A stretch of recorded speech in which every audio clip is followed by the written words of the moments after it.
Hey everybody, what's going on? Marcus Guiliano here, international business author, speaker, Forbes Business Council contributor, and fellow restaurateur. I want to share some of my personal experiences here with you. A couple of topics I want to talk about that I'll split up in some videos that just recently happened to me. Really need to start a podcast on like the real restaurant stories, just what happens in this industry, because it's pretty crazy. Okay, the first thing I want to talk about in this video is when to actually fire an employee, when to cut the ties with an employee. Now, certain areas of the world are more difficult to fire employees, to terminate employees, than other areas, certain states. So make sure you understand the legalities of it. Make sure you document as much as possible. Make sure that you follow the advice of somebody who knows the legal way in your area. It's amazing what happens in some countries like New Zealand. You basically have to have 9 meetings with the employee that they can cancel and postpone and this and that, and it's crazy that you have to like do certain things to, if an employee is at your place of business screwing up, costing you money. It's crazy how some areas are, but other areas it's an at-will state and you can just fire people, but you still need to document. But let's talk about when is the best time to actually fire an employee. Like when does a flag go up and say, okay, this is somebody that I now have to start phasing out of my organization.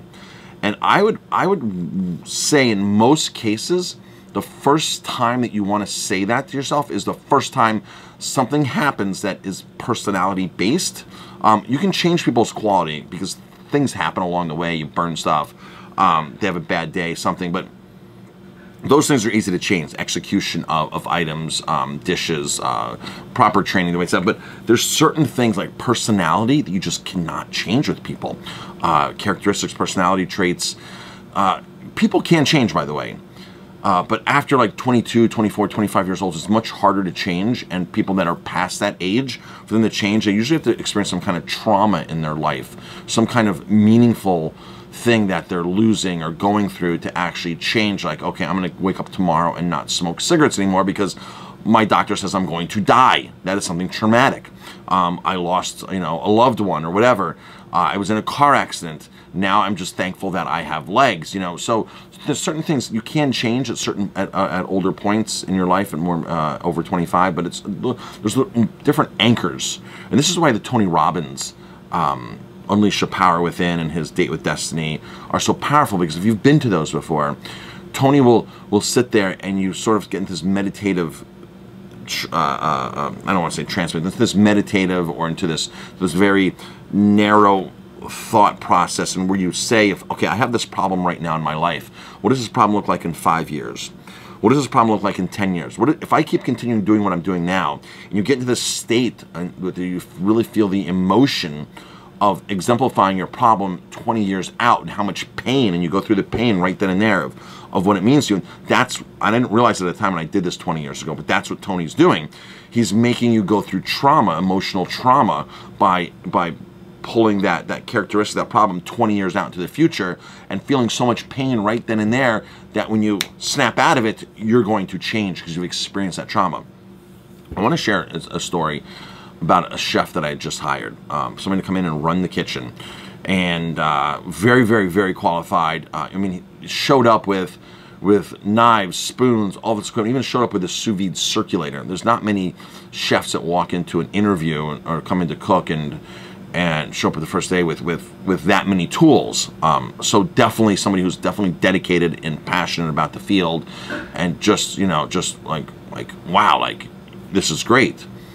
You're like very, very qualified and very passionate and determined. But I started noticing, this person was only here a week with me, only a week, just over a week. And he literally worked 7 days, 8 days, something like that, had 3 days off throughout the course of like 10 days. So I noticed that he was a bit aggressive verbally with some of the other staff, and I didn't officially put him in charge yet. Name of the game is come in, learn what we do, absorb that, and then let's get some of your ideas in here. Let's introduce you in a staff meeting. You know, here's the new chain of command in the kitchen. You know, so and so is filling this capacity. I find that when new employees come in these higher positions, and when they come in, they start barking orders out at other staff members, that people who have been there for 2 years or 3 years or 3 months are like, who the hell are you to tell me? Like, we don't even know the operation. Like you don't even know like where we keep eggs at right now, and you're telling me, you know, this, and this. Like, who are you? So I found that get them acclimated, get them in there, tell the staff that this person will be taking over this operation or this capacity, and they will be doing this, and help them out, and you know, and so ask questions. Everybody's here to help you, and you know, all this kind of stuff we go through. But I noticed that he would be a little verbally aggressive with some of the staff, and one of the staff members pulled me aside and he goes, "Man, I don't know who this new guy thinks he is, but he told me, effing do it my way or this way, effing," you know. And I was like, okay, you know, you're in the heat of the moment in the kitchen, the pressure's on, tickets are out there, that things do get carried away, and you can't take things the wrong way, and it's just what happens. So, you know, I explained to my cook who'd been with me a while. I said, you know, you're going to work with a lot of chefs in your career. Work with a lot of chefs. You work with a lot of people that are above you, that you report to. I said, don't take offense to when they tell you something that you haven't done, that you don't know that way, because the end justifies the means. The end justifies the means, where if he's telling you to do something that's been different than what we've been doing, but the product is still top-notch going out, it's just another way of doing it. It's just one more way that you're going to learn how to poach an egg, right? You're just learning something. So have an open mind about it. And instead of getting mad and resisting it, say to him, this person, say, you know, I've never done it this way. Can you explain to me, can you just explain the thought process behind this? Because I'm not used to this. And then, you know, just have a casual conversation instead of, hey, this guy's demanding boss me around. So, you know, you kind of got to go at both angles with your staff too. But this person proceeded to almost get into a fist fight with an employee that's been here for 15 years, 16 years, and people had to pull them apart in the kitchen after a busy night of service. And I'm like, whoa! Pulled him aside, and I noticed that he was very resistant. He would not step aside, and it was just, there were certain things that I saw that he was a little aggressive a few days before. Now the aggression's really coming out. And another staff member had to pull him aside, spend 20 minutes with him, talk to him in the parking lot, and this and that. And I had to talk to him, and it came up like when this new employee and this ex-employee were outside, like the old employee who's been here for 15 years, like, I don't understand what's going on, like, why? And the new employee says, if you touch me, I will kill you. And I said, whoa, we don't make threats here to other employees, this and that. And I sent him down to his next shift, his very next shift, and I said, listen, we don't do that here. And they explained to me a lot of stuff's going on in my life, and this and that. I'm normally not like this. And staff members people will. This is his characteristics. Now, what I did before I sat down with him was I called and sat down with 90% of my staff members, 80% of my staff members, say, hey, I don't know if you heard or not. If they said no, I said, okay, what is your opinion on this person? What do you think they bring to the table? What do you think their weaknesses are? This and that. Everybody who, when they talked about this person's weaknesses, was like, he's a hothead, has a temper, overreacts to things that he does need to act to. So I'm like, okay, that's the picture's painted. Now, when I sit down with this guy and say, this is not what we do here, he's telling me, oh, no, not like that. You know, paints a great picture, and I had a witness there, and she's like, Marcus, I'm like, and I'm like, well, you weren't at there. You don't work in that part of the restaurant. You work in a different part. You work in the office. And she's like, he was very convincing. Like a normal employer would have been like, yeah, I'll give you another chance. Like, right, you're normally like this. But I noticed that this is just his characteristic, and this is just what's going to happen over and over and over and over again. Because that's how we've started. That's how we've started, and that's just how people are. People have these characteristics that you can't like to think that I'm going to change this person is not going to happen. Okay, I'm not going to be able to sit down and talk to him and say you need to be nice, you need to do this. This is this is all stuff that we all know and he knows. But in the reality of it, it's just a characteristic or personality trait that he just can't help right now. He's just not willing. Not willing. He just can't help this personality trait. So I said, listen, regardless of everything that happened like in the last week, And I said, I said, to be fair, I said, I went to most employees here, and I said, what's good about this, you, and what's your weaknesses? And I said, every single person here said your weakness is you have anger issues, and you fly off the handle easily. And this, now I said, that's not what we're about. I mean, that's not the way to motivate employees to get work done. Okay, that's not it. And I always have a talk with new management or new people that are coming in to be in a lead role about this is how you treat people. I go through all the people on staff. This is their personality things, and so is going to be late, but he's been here for 10 years and he's going to get all of his work done. So if he's 10 minutes late, don't flip out on the guy, right? Because if you flip out on the guy, you're not going to have the guy. You're not going to have the guy, which means you have to find a replacement, which means you're going to be doing a lot more work. So there's certain things you sort of have to bend with certain employees, and it's especially in my area, I have to, because I'm in a very remote area where the staff's not knocking down my door. I have great staff, I have qualified staff, and people do apply. But there's certain areas of the country where you just have no problem getting staff, and people walking your door looking for a job. And it's not like that in a lot of our areas. So you have to work with employees. You have to understand what's going on in their lives. And if somebody's 10 minutes late, who's in a non-key role, like opening the front door on time, then you have to look at that and say, okay, what are the benefits that this person has to the organization? Because if there's all these good things and the person's just 10 minutes late, schedule the person 20 minutes earlier, half an hour earlier, right? You can work your way around things with people because of what they bring to the table. But I was looking at this employee, I'm like, okay, he brings a lot to the table, but I witnessed him personally threaten somebody else. And I'm like, okay, this isn't cool.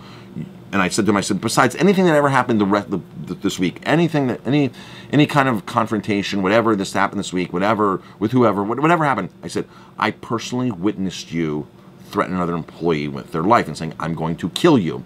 I said, as a boss, as the owner, as the person in charge, as the manager, my job is to take care of the welfare of all the staff here. All right. Taking care of the welfare of the staff is providing a safe work environment. That's why we have a sexual harassment policy and a harassment policy. This is why we have these things in place. I have to protect the welfare of the employees here, of the team members.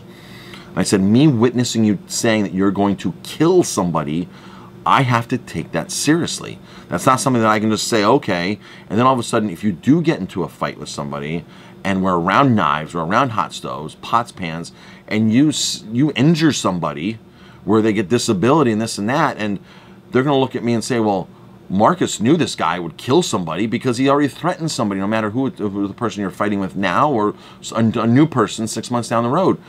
It's going to come back to bite me and say, well, yeah, Marcus heard him say that. Marcus heard him, the boss heard him say he's going to kill somebody. He still left him to work here. I mean, that's just like, it's like a loose cannon to go off. And I said, I can't do that. That's not what we do. That's not how we do it. I can't do that. So for the sake of the welfare of my staff, regardless of anything else that's ever happened here in the last week, I've got to let you go. It won't work under those circumstances. So, so you really need to look at people's personality characteristics, their personality, their traits, because those are the things that you have to realize, so this is what I'm working with. And if they're giving you a short sneak preview in the first week or in the first month of that kind of stuff, that's just what's going to happen throughout this relationship of their work relationship with you. That's just the bottom line. So when do you fire employees? When do you terminate employees? When do you start that process? As soon as this kind of stuff happens, you start documenting it. You start sitting down with the person. You start working with it. And if it's serious like this, you've got to say, hey, I've got to cut ties right now, ASAP. No matter how good you are, no matter what you bring to the table, we've got to cut ties. I know the restaurant industry, our biggest challenge is the employee workforce, the staffing. That's our biggest expense, and but you have to understand that whatever predicament you're in right now is only temporary. So if somebody walks out, it's only temporary because you're going to replace that person. The onboarding process is extremely important.